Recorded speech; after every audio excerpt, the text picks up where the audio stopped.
Boa noite a todos. Vamos iniciar mais uma vez um estudo do Evangelho segundo o Espiritismo e, iniciando com uma prece, rogamos a Deus nosso Pai que nos abençoe nesta noite, nesses momentos de reflexão em torno do tema capítulo 21 do Evangelho segundo o Espiritismo, abençoando-nos, Senhor, com a presença dos amigos espirituais, que tanto nos ajudam, nos esclarecem nas lições do Evangelho, Senhor.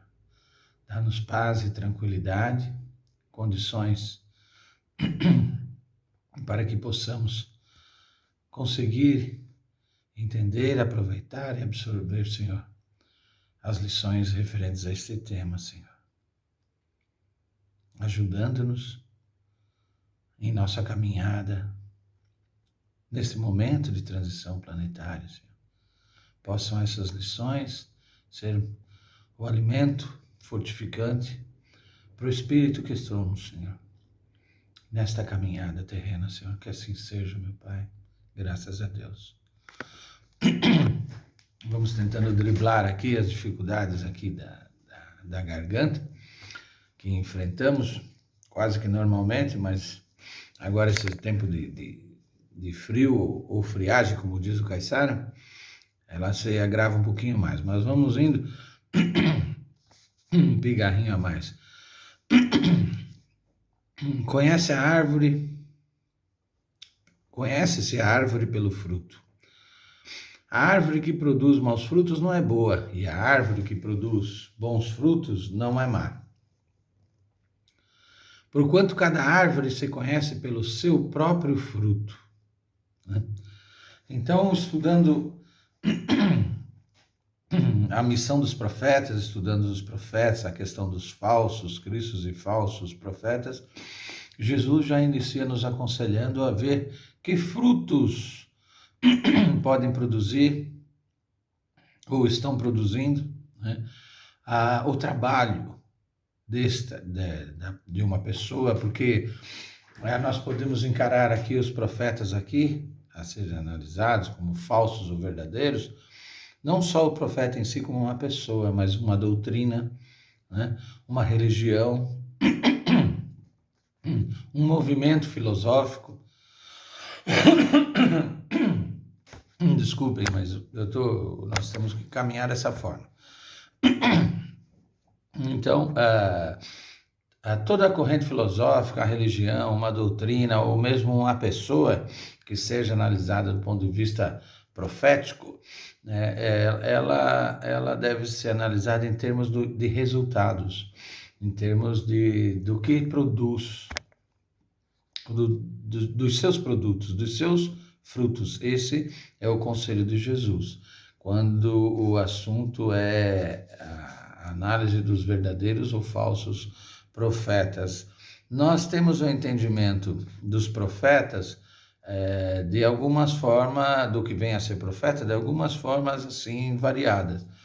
Nós temos o entendimento popular, que segundo Kardec, seria aquele que teria um dom supranormal ou paranormal, ou mesmo de presciência. O mais popular mesmo é aquele que procura fazer acertos sobre o que está por vir, o que está por acontecer, o dia de amanhã. Enfim, aquele que possui, segundo a doutrina espírita, a presciência do futuro, ou seja, a ciência antecipada, antes da realização do acontecimento do fato, ele poder prevê-lo. Então, no entendimento popular, essa pessoa que tem essa condição seria o chamado profeta, A gente costuma hoje também encontrar muito nas mídias as pessoas chamadas videntes, como as que, olha, a previsão do futuro foi feita pela vidente tal, ou vidente fulano de tal, previu a morte de não sei quem, o avião que caiu, essas coisas e tal. Então, também é chamado hoje vidente a essa pessoa que tem a presciência, ou procura ter essa presciência, ou faz essas previsões.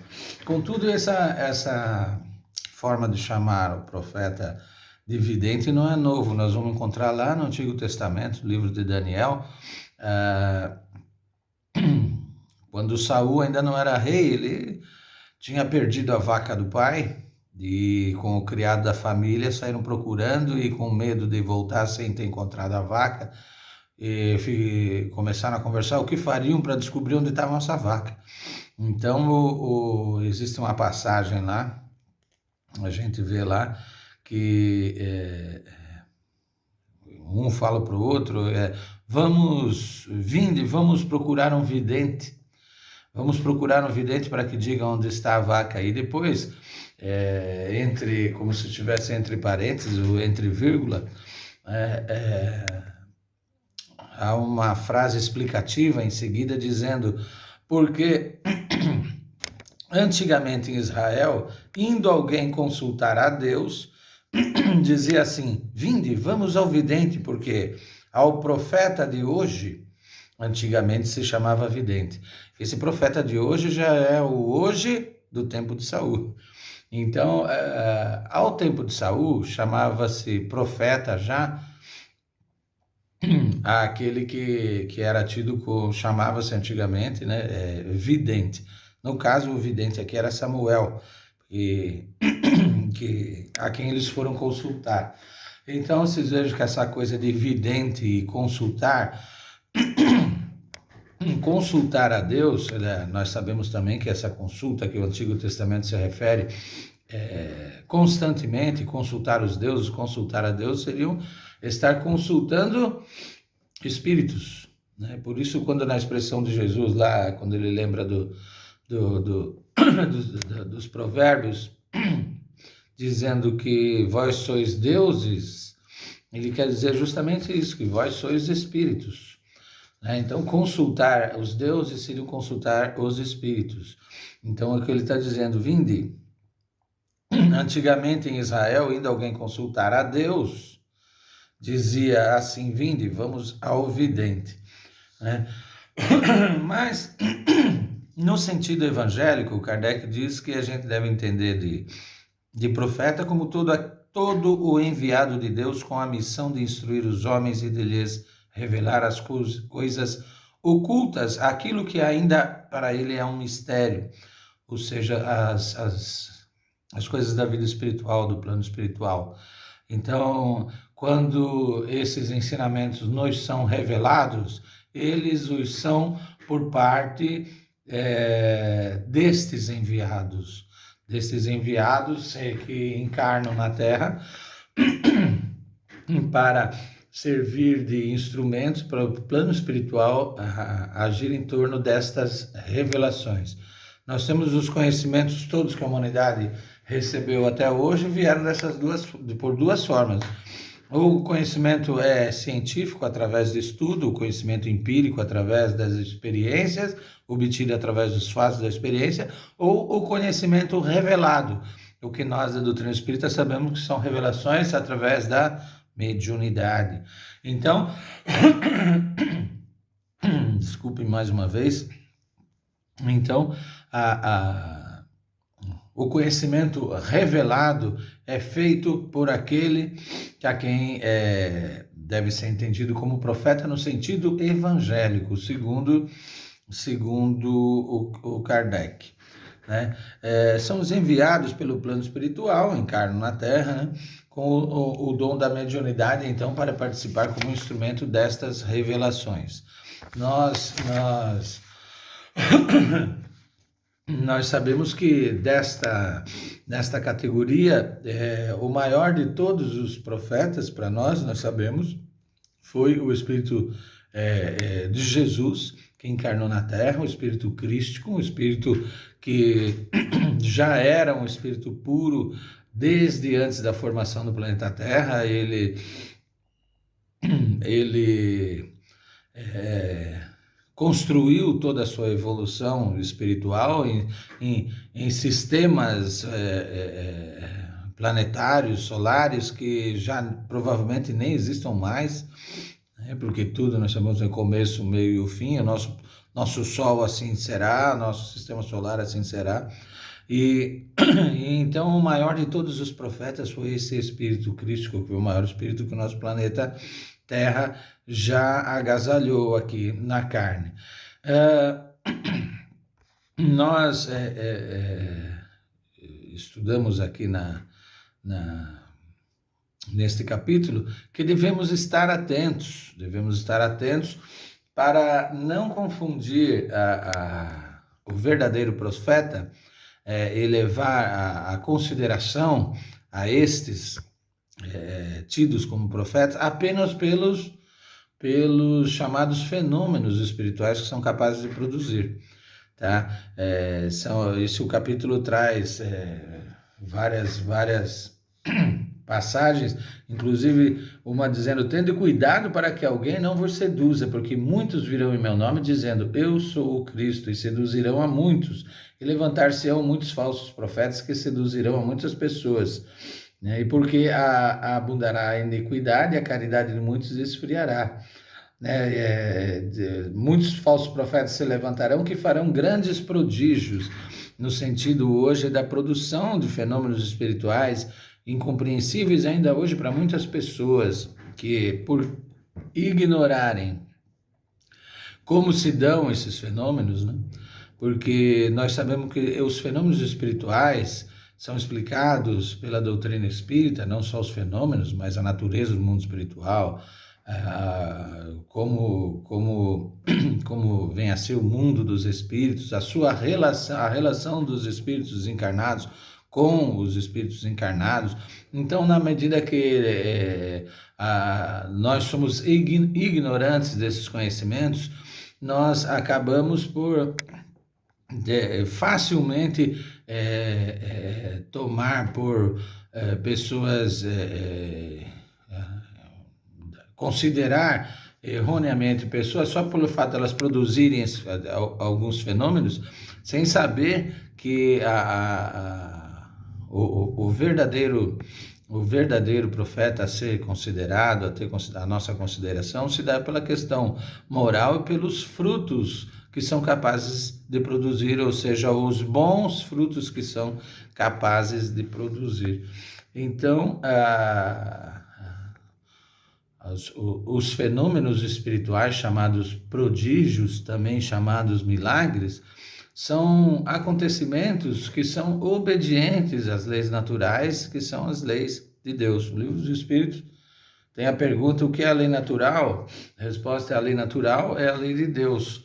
Então, os fenômenos espirituais são fenômenos naturais, mas desde que se ignore como se produza, é tido como um prodígio, é tido como o chamado milagre, que para a doutrina espírita não existe.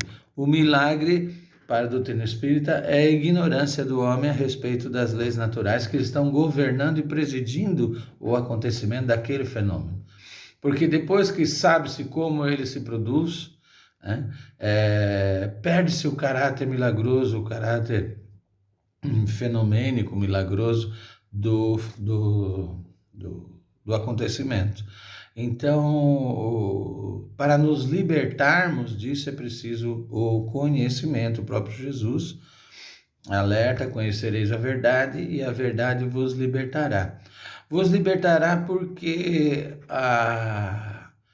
o conhecimento sempre foi mal utilizado pela humanidade, no sentido de poder fazer dele um instrumento de dominação daqueles que são ignorantes.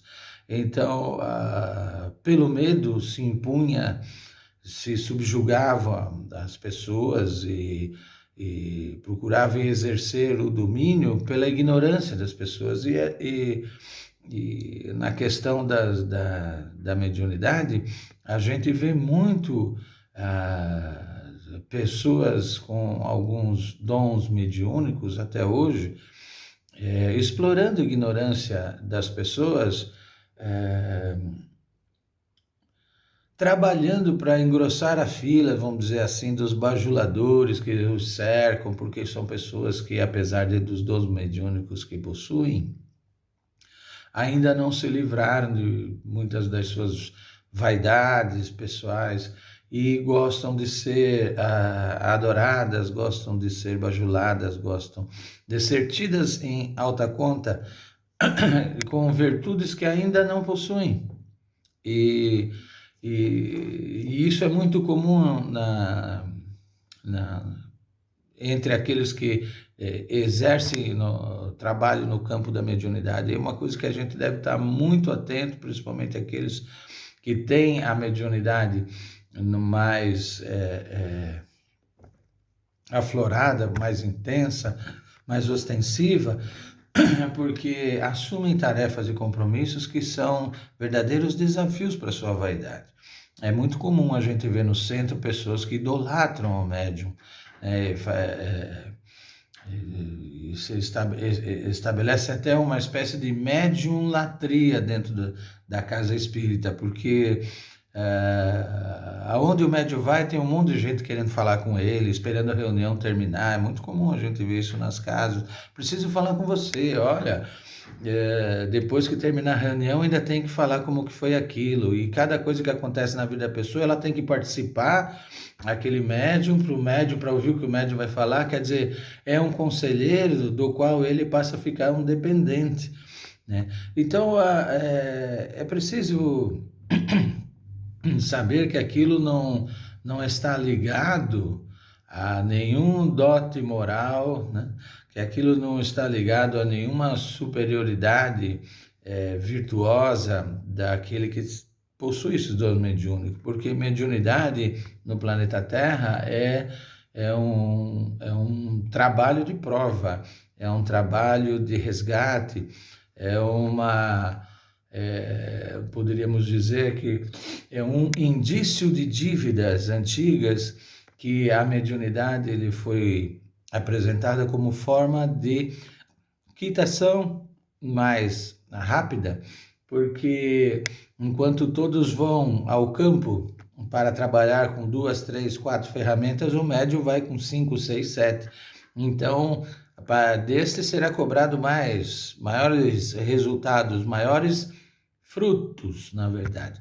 Então, é pelos frutos que conheceremos os verdadeiros profetas, não pela quantidade de ferramentas que ele carrega, né? Porque muitas vezes as pessoas podem estar aí com uma dezena de ferramentas e não produzir tanto quanto alguém com menos ferramentas produziu. Na verdade, esse capítulo ainda fala dos falsos profetas da erradicidade. Quando nós vemos na carta, na epístola de João, ele inicia, do apóstolo João Evangelista, ele inicia a sua epístola dizendo: meus filhinhos bem amados, não creiais em todos os espíritos, mas verificai, examinai se eles vêm da parte de Deus. Então, o livro dos médiuns tem capítulos específicos dizendo de como é importante saber a natureza moral, espiritual do espírito a quem se ligamos, a quem ouvimos, com quem trabalhamos, de quem recebemos mensagens, porque diz o livro dos médiuns para nós que não há importância nenhuma em saber a identidade dessas criaturas, desses nossos irmãos, mas que é fundamental que saibamos analisar a sua condição moral, né? Essa seria o mais importante, né? Que é quase que o mesmo conselho de Jesus quanto a saber da árvore a qualidade do seu fruto, né? A qualidade do seu fruto. De maneira que nós nos aproximando aqui do término do tempo que nos é permitido, nós ficamos com estes apontamentos a respeito desse capítulo para meditarmos, né, a respeito dos falsos cristos e falsos profetas. Poderíamos ainda falar sobre os falsos profetas da erraticidade, ou seja, do mundo espiritual, sobre o grande perigo que se constitui a categoria de espírito chamado pseudo-sábios, os espíritos classificados por Kardec como pseudo-sábios, tem toda a aparência de elevação, intelectual, moral, mas que só aparentam, na verdade, essa condição, mas na realidade não as têm. Mas são pontos, são conselhos para observarmos, meditarmos, refletirmos, a fim de que não sejamos vítimas, vamos dizer assim, da ação desses falsos profetas, que podem estar no mundo espiritual ou aqui no mundo material mesmo. Como falei ainda no início, pode não só ser uma pessoa, mas ser uma doutrina, uma religião, uma corrente filosófica. Vamos ver que fruto ela está dando, principalmente em termos da produção da caridade. Da caridade, que é o amor em ação. O amor, que é a essência do ensinamento do Cristo. Então, uma coisa está ligada à outra. Então, até onde o chamado profeta, a doutrina, a religião, está ligada ao Cristo, né? Na medida em que produz a caridade, né? Não no sentido só material. A caridade pode ser entendida num sentido muito mais profundo, muito mais complexo, é muito mais difícil de se praticar e exercer, mas que revela o amor em ação. Então, esses são nossos apontamentos para os 20 minutos que nos foram oferecidos, e pedimos a Deus que nos abençoe a todos que possam, como eu, estar ouvindo o que foi falado, porque eu sou o primeiro que estou ouvindo aqui, não só hoje na questão da gravação, não sou só os ouvidos mais perto, não são os meus só, mas também o primeiro que escutou, porque ninguém está ouvindo comigo ainda aqui dos encarnados. Então, que Deus nos abençoe a todos e possamos ter uma semana de meditação a respeito deste tema. Muita paz a todos.